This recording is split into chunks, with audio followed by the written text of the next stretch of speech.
Hey friends, what is up and welcome back to my channel. I'm sorry if you can hear some noise. My dogs are kind of running around and doing their thing, but today I wanted to sit down and film a book haul with you guys. As you know, primarily I just use the library, but recently there have been a couple of books that I've read that I've fallen absolutely in love with, or a couple of authors that I know I'm just going to love pretty much everything that they write. So that's what this book haul is going to be. It is also going to be some books that you guys recommended as well.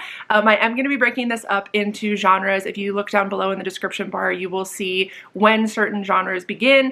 And then first I'm going to go ahead and get started with our romance genre. So the first series that I got is the 3 that are out for this series. This has taken BookTok, TikTok, everything, Instagram by storm. I have never read anything like this, but they are this series here by Lila Sage. So the first book that we have from that series is Done and Dusted. This follows our main characters, Emmy and Luke. Luke is small town, bad boy, runs the bar kind of character, and Emmy is a very accomplished businesswoman outside of their small town, and she basically has a crisis. She's like, I don't know what I'm doing with my life, and ends up moving back to their town, and her and Luke kind of strike up a romance. The reason why this one is kind of up my alley is it's a brother's best friend romance, which I actually do really enjoy that trope, so I am excited to read this one. The next novel that we have here is Swift and Saddled from the same series. This follows our main character Ada and our other main character Weston. Essentially, Ada is an interior designer, and she goes to the town that all the books happen in, and she goes to this bar because she's working on an interior design project for one of the residents of the town, when she meets a gentleman who she just can't get enough of, and they do share like a brief kiss in the back of the bar. I'm starting to sense a theme that everything kind of happens around the bar, only for her to find out that her boss is actually the gentleman that she kissed, and she's working on an interior design project for him. And I'm really excited to read this one, so let me know if you read these two and what you thought of them. And the last one that we have here from that series is Lost and Lassoed. This follows our main character Teddy and our other main character Gus. Essentially, Teddy lives in the small town, and when her best friend gets engaged, she's like, is this town enough for me anymore? And then her and Gus, she's the best friend of Gus's little sister. So once again, like little sister forbidden romance.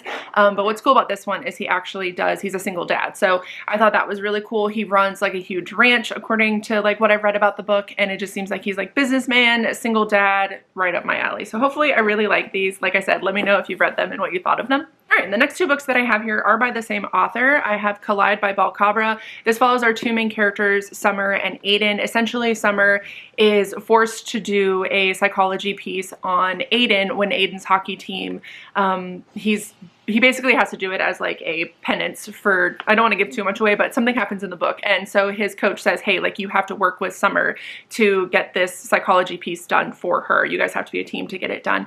I really, really liked this because it's definitely a hate to love kind of romance, which pushed me to purchasing the second book that I got from Bal. I really, really did like this. Like I said, I don't usually do like star ratings anymore, but for enjoyment purposes, this was very, very high on my list. I loved the characters. I really liked Aiden. I really, really liked Summer, and I like the psychology aspect of it, so would recommend this. Glad that I picked it up. And the next one by Bal that I got is Spiral. So this follows our 2 main characters, Elias and Sage. Sage is attempting to become a ballerina, and Elias was just newly drafted to his hockey team, and essentially this is a fake dating romance. So I believe it's one of those, she's dating him to kind of clean up his act, to clean up his media persona, and Sage is dating him to become more popular, to be seen a little bit more, so that she's able to get more recognition for becoming a ballerina. I really, really love the fake dating trope. As somebody who reads romance a lot, it's like, hey, obviously they're gonna fall in love, but just like the pining and like the slow burn that happens in fake dating, I absolutely love it. Now the next book I have here, I flew to Barnes & Noble when it came out. I was so stinking excited, but I don't know a whole lot about this one other than it is like a mutually beneficial kind of fling that the characters are having. That's just based on descriptions that I've seen. I just absolutely love the way this author writes her characters, and it follows our 2 main characters, Scarlett and Lucas, and it is Deep End, and I am so pumped. I just love, love, love the way Allie writes her characters. I love the banter, I love the romance, I love everything, and this was outside of my wheelhouse a little bit just because it's still a sports romance, but it is a swim sports romance, but I'm just really excited. I know that they have a relationship where it's kind of just a fling. It sounds like Scarlett might fall first. It's just right on my alley for books that I'm gonna love. And this edition, like, can you guys see the water on it? It's just stunning. And the next book that I have here, I picked up from Book of the Month solely because it is supposed to be like a Sleepless in Seattle inspired story, and it is First Time Caller. It follows our main characters Aiden and Lucy. I know Aiden is the one who runs kind of the like call hotline about love, but his secret is that he has fallen out of love with love.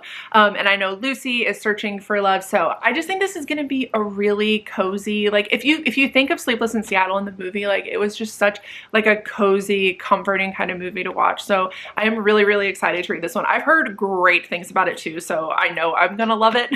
All right, the next two books that I have here are also by the same author. I have the first one on my shelves, and I know the second one is kind of controversial to a lot of people, but it is Wildfire by Hannah Grace. I actually really like this. I know people didn't. I just loved Aurora, and I think that's where a lot of people were kind of turned off because Aurora has like a lot of daddy issues. Like that's what the whole book revolves around. But Russ was just a sweet being to me. Essentially, Aurora and Russ have like a very passionate one-night stand, and they're like, hey, we're never going to see each other again, don't have to deal with this, whatever. But they end up going to the same summer camp that Aurora went to when she was a child. I really liked the depth of these characters. I know people really didn't, but for me it was like I think you either see yourself in this or you don't. And I really like them, so I ended up picking it up because I wanted to have the completed series, which brings me to Daydream. This was, let me tell you, probably one of the best books that I've read in a long time. It follows our main characters, Henry and Haley. Haley is writing, she's like wanting to be an author, and Henry, if you guys don't know, is in the rest of the book as well, but he is struggling with some of his grades and like staying on the team, and he is now team captain for the school's hockey team. So him and Haley kind of team together to, essentially Henry's teaching her about dating, and Haley is helping him work through some of like his academic, you know, issues that he's struggling with. I really like this. This also has, although it's not said in here, I think it's kind of understood that Henry does also have autism. So I really, really enjoyed that. Like being able to see somebody with autism in like all of it. Like it wasn't, you know, neatly done. It wasn't like manic pixie dream girl kind of thing. It was like Henry really shuts down at certain points and it talks about his quirks, and I just really, really love this. I know a lot of people kind of read the second one to get to the third one, and I'm really glad that I picked this one up. And the next books that I got here, you'll have to ignore the state of one of them because my dogs are kind of jerks and ate one of them. But the first one that I have here is Dating and Dragons. This follows our main character Quinn and our other main character Logan. This is more YA slice of life or romance. Basically, Quinn recently moved to the town and she ends up becoming friends with a girl who's in Logan's D&D group. But the cool thing about this group is they do actually record all of their sessions and do, you know, like live streams of it. I thought that alone was really cool. The other thing that I really liked about this one, because I have actually read this and would 10 out of 10 recommend, they are just very sweet, very like comforting. I really liked that it talks about how Quinn kind of left her other town because of like a romance kind of gone south and some boundaries that she set up and a lot of her old friends like turning on her. And I really like this one. This is more of a like forbidden dating kind of trope because the one rule that the group has is that you cannot date anybody in the group because it does make things messy, and that's kind of what this book revolves around. And the next one that I have here, like I said, please ignore the state of it because my dogs suck, is Dungeons and Drama. Do you see this? This was such a beautiful book and I'm so, so sad. But this follows our main character, Riley, and then our other main character, Nathan. And essentially Riley gets in trouble because she lives in small town rural Ohio, steals her mother's car to go to a show somewhere in Columbus. This author is actually from Columbus, went to Ohio State University, so I'm all here for it. But Riley ends up having to work at her dad's like gaming store. Her mom and dad are divorced, and Riley's like, I don't want to do that. I'm like a theater major. I'm like trying to figure out time for that. But as her punishment, she does have to work there. And then she meets Nathan, and this is a fake dating trope. She does break up with her boyfriend ahead of, you know, working at her dad's shop. So she runs into him and tells him, oh, I'm dating Nathan, who hates her. But Nathan agrees to date her because there's a girl that kind of comes around her dad's shop that he is also trying to impress. This was, once again, really, really cute. Both of these books are just very, like I said, very fluffy slice of life, and they were so adorable that I had to have them, and I'll keep them despite the fact that my dog absolutely gnawed on this copy. All right, and the next book that I have here is like 5th in a series, I believe, but it's a Very Merry Bromance. I love everything by Liz K. Adams. I love this series so much. This follows Colton and Gretchen. Colton is kind of like the musician of the group, and essentially him and Gretchen have like a one-night stand, love them and leave them. Like, they don't want anything to do with each other, or at least she doesn't want anything to do with him. However, in the future, I want to say it's like a year or 2 years later, she does need to convince him to become the face of her family's whiskey brand, and he agrees with the help of the guys in the Bromance Book Club that he will do it at the exchange of 3 dates before Christmas. So this is a like Christmas romance. Like I said, it is 5th in the series, but I do like that it is like a Christmassy one, so I can read this once again when we kind of circle back to the holiday season. But like I said, I love everything that Liz writes, just her characters. I think a lot of people say that her characters feel really like forced a little bit, like they're very woke, I think is what people consider it, but I don't have a problem with it. I just absolutely love these characters, and I'm really excited to dive into this one once Christmas gets back around. So the next book that I have here is one that I have already read but needed to purchase because I just loved it that much, but it's Highly Suspicious and Unfairly Cute by Talia Hibbert. I did actually rent this from the library, and if that tells you anything about whether or not you should read this, you absolutely should. Follows our main character, Celine. She is a like conspiracy theorist nut. She does run an incredibly popular TikTok about conspiracy theories, and this follows her ex-best friend, Bradley. The reason why they're not friends anymore, Bradley becomes incredibly popular, and Celine just feels like she doesn't fit in with him anymore, and he doesn't really give her any evidence that she actually does. Well, there is a survival course that a really, really well-known woman, I believe she's in like the art space, is doing. And when you do it, if you do complete it, you do get a ton of money for school and things like that. So her and Bradley both decide to enter it, and they do have to kind of work together throughout this survival course. You can kind of tell where it's going. This is friends to enemies to lovers, and I really enjoyed this. My other favorite part of this is, one, Celine is just freaking hilarious. Like, she's really stubborn and kind of annoying at the same time, but you just can't help but love her. But Bradley, I think, was the standout for this book because his OCD is so well represented in this. So if you haven't read it, haven't picked it up, I would recommend. I don't necessarily think you should go out and buy it, but rent it from the library if you can, see how you feel about it. But Talia just can do no wrong in my eyes. All right, so moving into the fantasy section, I have almost as many fantasy books as I did romances. I was really trying to pick up a good mix of two. If you guys know, I used to read primarily fantasy and horror. I did actually also pick up a couple of horror books I'm really excited about. But moving into the fantasy section, I think I have as many fantasies as I did romance.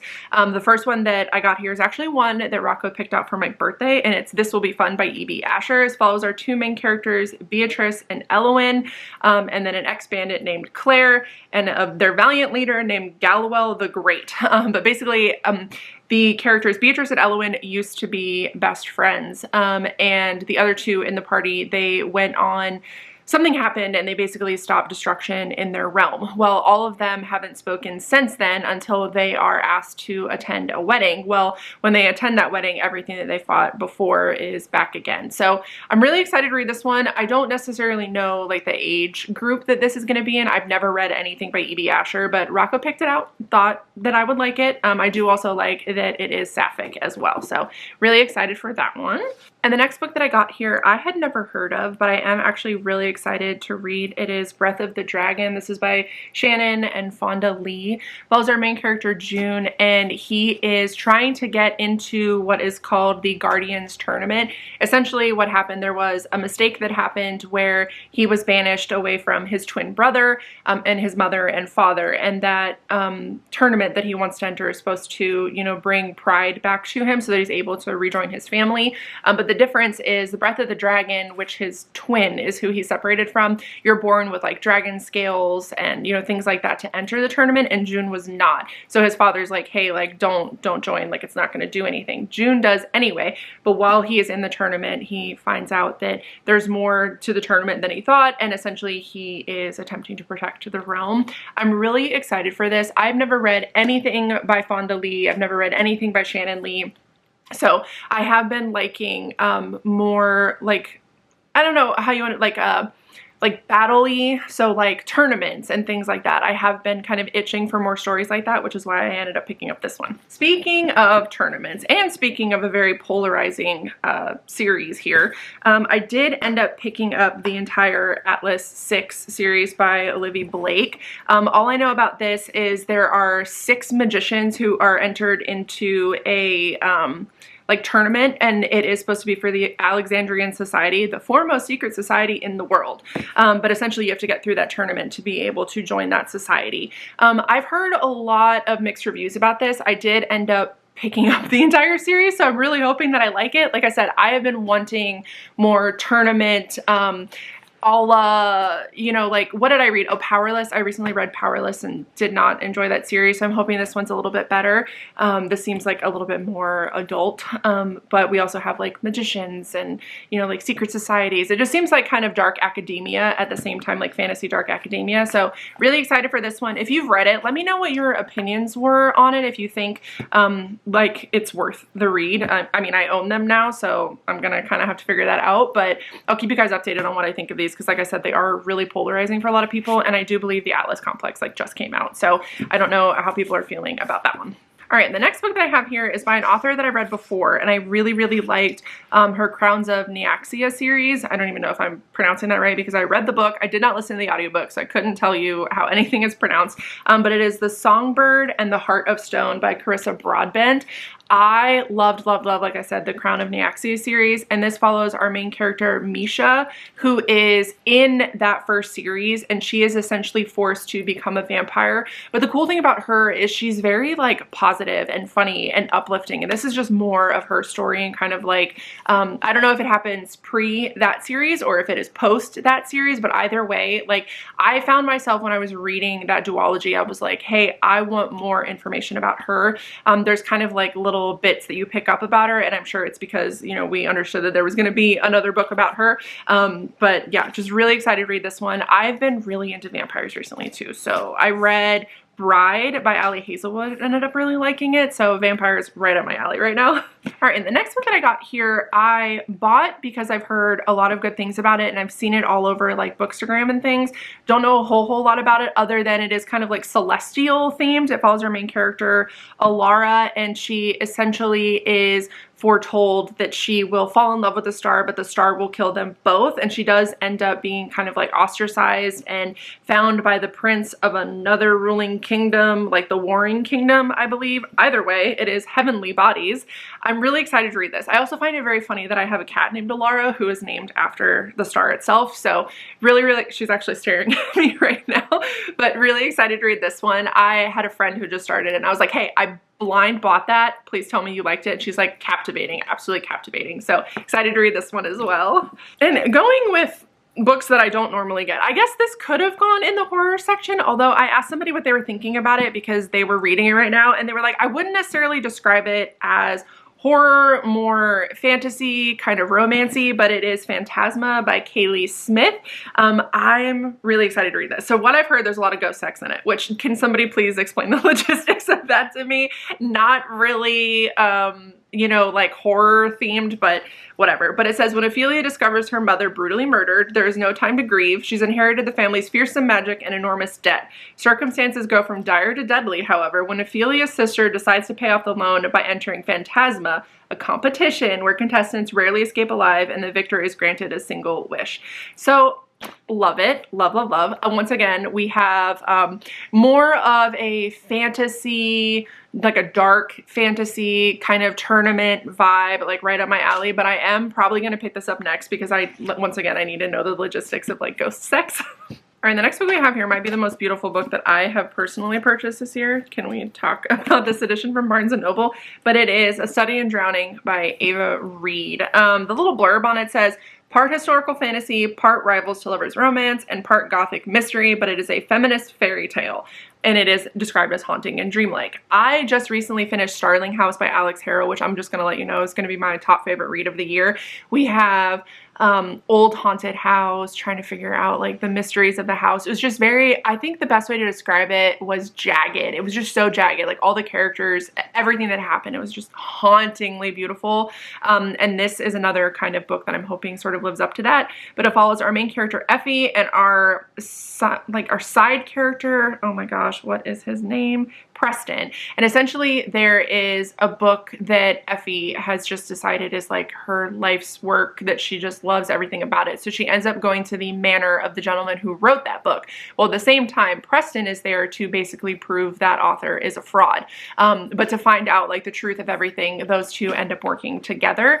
And from what I've described, it's like a house on the sea, very dark, very gloomy, like just, it sounded like exactly what I want to read. So very excited to read this as well. I know the second one did just come out, so depending on if I like this or not, I will pick up the second one.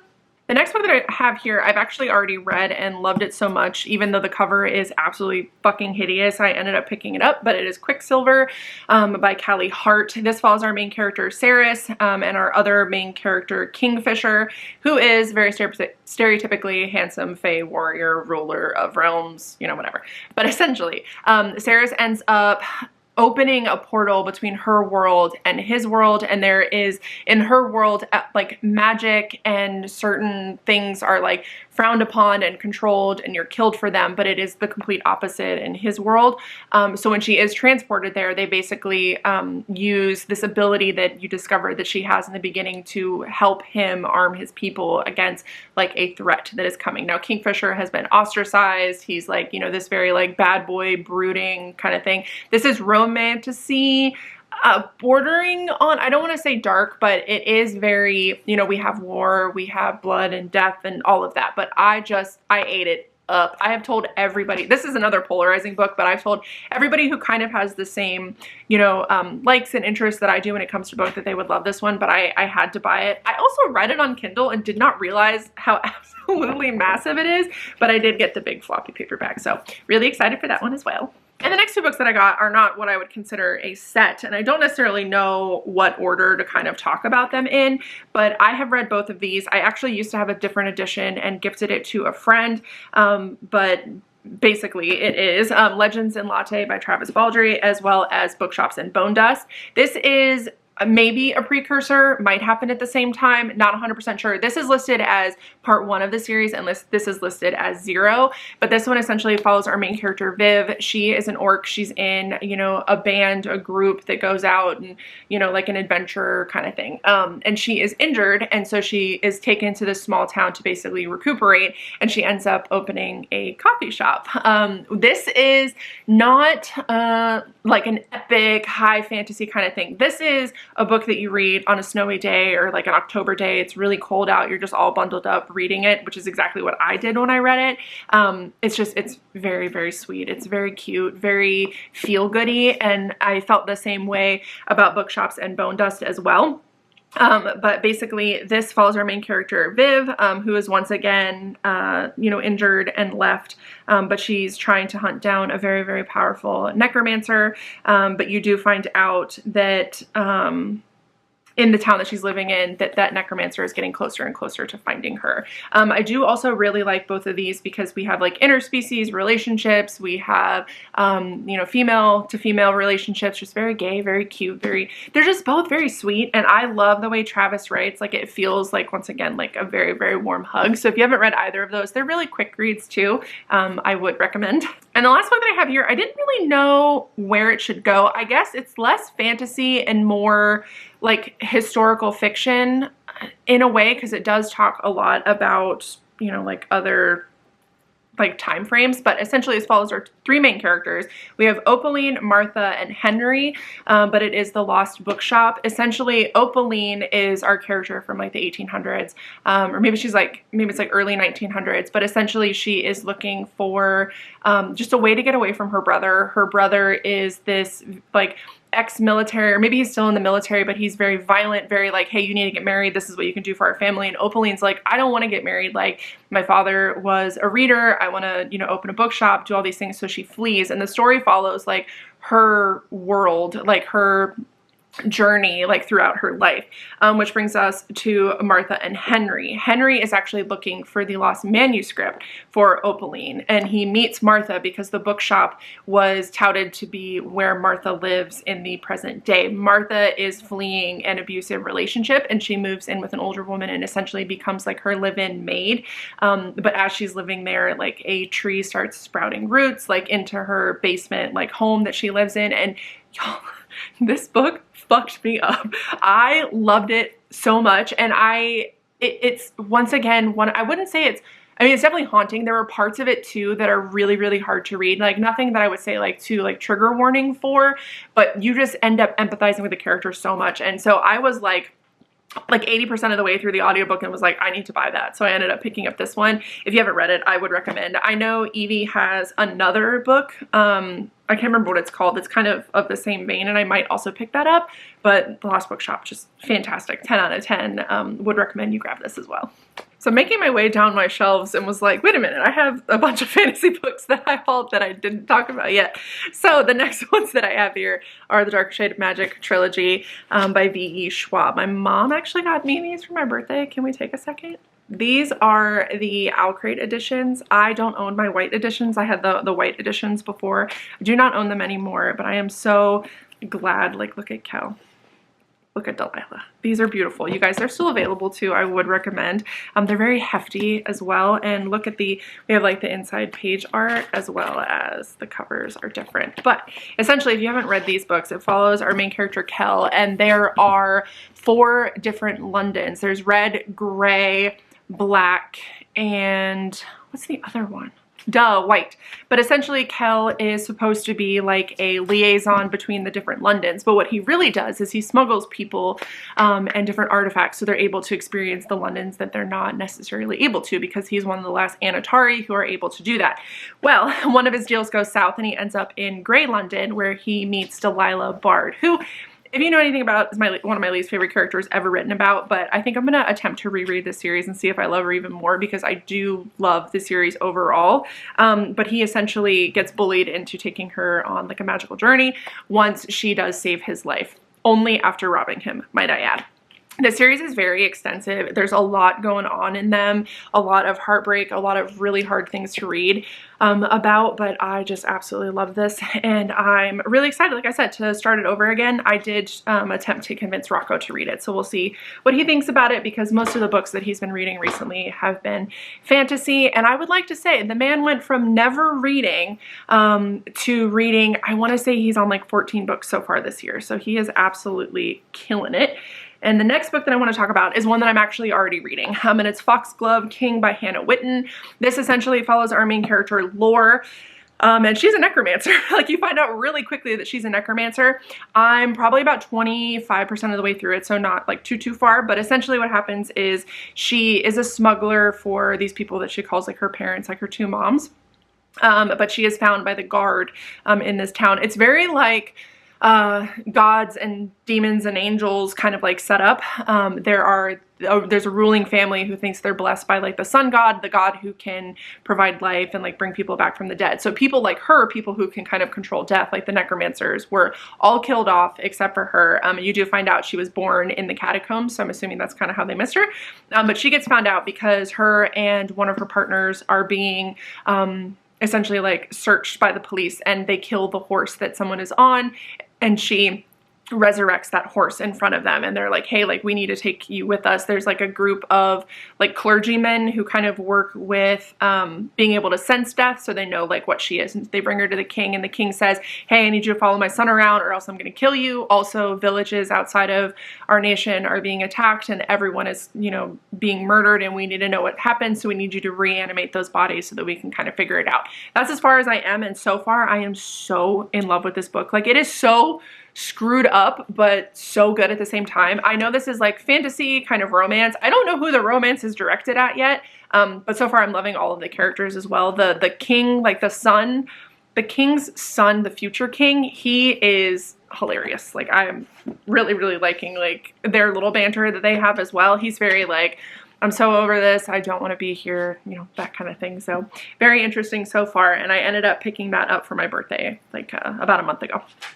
All right, and the next book that I have here follows our main character, Bristol, and essentially her parents are both murdered, and her sister are trying to do anything they can to kind of stay alive, only to find out later on through an aunt that they haven't spoken to before that her father might still be alive, but he has been taken captive in like the Feylands. But it is The Courting of Bristol Keats. This is another OwlCrate edition that my mom got me for my birthday. She did also get me Aragon, and I should include that in here, but that's actually in my bag right now. But it's got like the alternate covers and everything. It's just so freaking gorgeous. But this I'm really excited to read. I know this is like a Fey romance, and I've, as you know, like I like Fey romances. I just do. I'm really unabashed about it, but really excited to read this one as well. And once again, just like freaking beautiful covers. Love my mom for figuring out, like she said she did so much research. She's like, I was looking for the best series. You know, she said like signed editions are really valuable, like the sprayed edges, like because she doesn't read like I do. And she's like, so I got you these. And I was like, this is the best birthday ever. But I'm really excited to read that one as well. I'll probably pick that up within the next couple of months, and I'll keep you guys updated. All right, and then the last two books that I have to talk about are by the same author, but they are in the horror genre. I used to read a ton of horror. I haven't read a whole lot recently, but I saw these two books and was like, it's time. I need to read them. But the first one is Witchcraft for Wayward Girls by Grady Hendrix. Like I said, both of these are by the same author. I love Grady. I think that he just takes the piss like all the time, like with some of the stuff that he writes, but I think that a lot of it is poignant and just like fun to read, I guess you could say. This follows our main character, Fern, and three other girls whose names I can't remember, but essentially they are pregnant, unwed young mothers who are sent to this kind of like facility to have the baby, give the baby up for adoption, and just act like nothing had ever happened, and they're sent there by their families. Well, while they're there, they do meet a librarian who gives them a book on the occult. So there's a little bit of magic, witchcraft kind of happening here. But as with any Grady Hendrix book, anything that you do comes back tenfold. So we have, you know, just a very typical kind of like horror genre going on here. Really excited to read this one. Everyone I know that's read it has really liked it. So let me know if you've read it and what you thought of it. Now this next one that I have here, I'm a little bit not as familiar with, but it's We Sold Our Souls. I do know it follows our main character, Chris. She used to be, I want to say, the guitarist for a heavy metal band called Dirt Work, but essentially the lead singer goes off on his own, forsakes the band, and like leaves them to rot in like the really small town that they live in. But one day when Chris is there, there's like an act of, it's touted as like a horrible act of violence like in the Best Western that she lives in, or that she like oversees, and essentially she decides to get everybody in the band back together because she believes that the lead singer Terry had done something to the group itself. So we have, you know, very like horror-esque stuff, but then we also have, like, from what I've heard, it's a story about like parts of America that we've kind of forgotten about, because essentially she is trekking across all of America to put the group back together. So really excited to read this one as well. I've heard, once again, good things about it. Just don't know a whole lot about it. But I do like anything by him, but also I like the music aspect of it. Like, I'm a big heavy metal fan. It's the primary genre that I listen to, so excited to get, you know, kind of like a little taste of the horror genre and Grady and heavy metal kind of all in one. But those are all of the books that I have hauled in the last month. Some of this is birthday gifts from my mom or Rocco. Some of it is just stuff that I decided to pick up while I was out and with friends. But hopefully you guys enjoyed this. Let me know down below any books I should get from the library, see if I like them, or any books that you think I'll absolutely love that I need to pick up. But thank you guys so much for watching. I love you so much, and I will see you in my next video.